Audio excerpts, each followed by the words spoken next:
Hey everybody! Today I want to take a look at some of the core mechanics of Phoenix Dawn Command, the new role-playing game by Dan Garrison and Keith Baker. Now, since Phoenix is a deck-building role-playing game, most of the conflict resolution is going to be based on spreads of cards. There are three main categories of those: skill spreads, attack spreads, and defense spreads. Each one of them has slightly different rules, and today we're going to focus on skill spreads in particular. So a skill spread shows up anytime your character wants to do something, and that could take many different forms. For example, you could ask, does my character understand this particular manifestation of the dread? Or can I leap from one tall building to the next? Or, hey, can I make friends in this town? Stuff like that. And there are kind of two things you want to do with this. Number one, you want to assign an ability to each one of these. Leaping tall buildings is clearly a strength sort of thing. Making nice is all about your social graces. And understanding the dread takes intellect. Once the storyteller or the game master decides which of these types your question takes, then we're going to go ahead and take a look at a chart which gives us tiers of success. The higher I do on my skill spread, the better I'm going to be, and that'll go all the way from failure to legendary. So I want to get as high of a number as I can in order to be successful. Let's take a look at a quick example by looking at my favorite school, the Devoted. They're all my favorite school, let's be honest.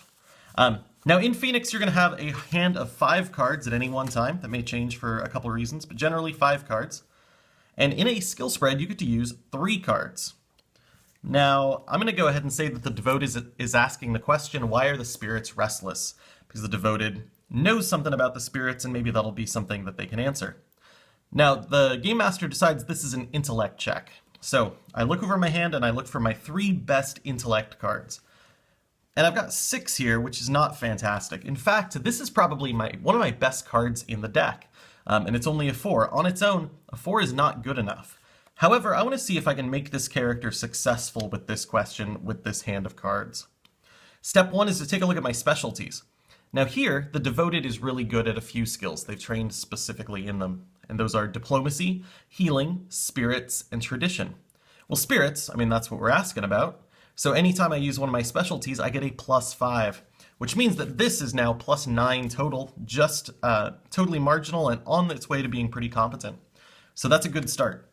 But specialties do more. They also say that you may use grace cards in any skill spread involving my specialties. I've trained so much that both my intellect and my grace are going to go towards this task. So I take these, I add them together. Now I've got a total of 10 plus 5 is 15, already an exceptional success, which is pretty good, and depending on what I'm looking for, that might be all I need. But let's see if we can get higher with this hand by taking a look at her traits. These traits are really important. You'll know they're a trait because there's one at the top and there's text at the bottom. And they both have these keywords here, and these keywords are very important. They help define my character. My Devoted is a warlock who trains extensively. So if I can come up with a reason why being a warlock would be useful right now, then I can add it into this spread for 3, still play 3 cards, and get this additional one. Now, if I take a look at the flavor text for the warlock, I see that, oh yeah, it's all about bargaining with the spirits. That's what I'm good at. So explaining that this is part of my action is going to be pretty simple, and my storyteller is going to let me add this to my check.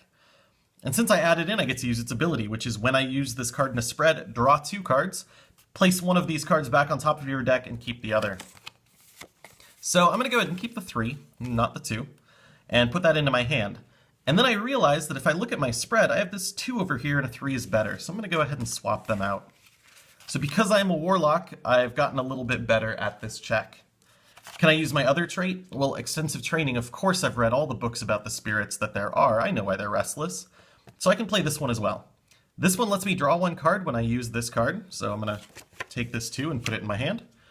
It also has a value of 5 when I use it in a skill spread. So now I'm up to 5, 6, 10, 17, 22, all the way up to superhuman, which is pretty good. However, these tiers, it's better to get, the better you do. So there is a difference between a 20 and a 24 and a 29. I'm going to see if I can hit a 25. There are 2 other things I could potentially use to do this. Number 1 are sparks, which I'll represent with these glass beads here. Sparks allow you to power some of your abilities, but you can also trade them 1 for 1 on skill and attack spreads. So if I spent 3 of my sparks from 22 to 25, which is a pretty good benchmark on its own. However, if I spend these sparks, they're gone. This is, sparks and health levels are both non-renewable resources for the most part, and if I run out of sparks, my character dies. So maybe I don't want to use all of those, but I could. If this was so important, I would spend them absolutely. Death is okay.